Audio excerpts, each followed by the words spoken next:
predchádzajúcich dieloch nášho seriálu sme sa venovali plánovaniu novej kúpeľne, grafickému dizajnu, zameraniu a optimálnemu využitiu priestoru.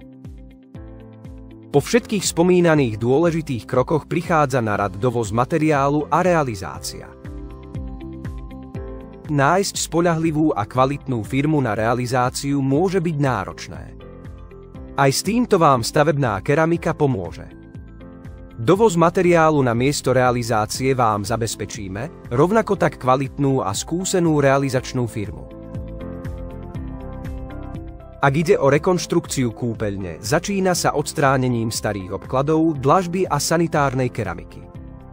Odpoja sa všetky vodovodné a odpadové inštalácie. V prípade potreby sa vymenia staré rozvody elektriny a vody. Začínajú sa stavebné práce na novej kúpeľni.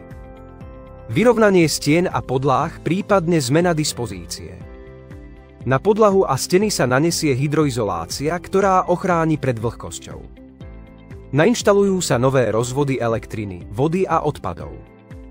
Pokračuje sa pokládkou, kde obkladač odborným spôsobom položí vybrané obklady a dlažby.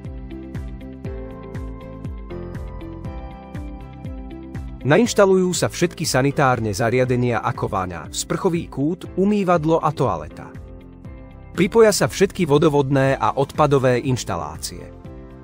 Záverečné práce zahŕňajú inštaláciu doplnkov ako zrkadlá, osvetlenie, vešiaky a ďalšie doplnky.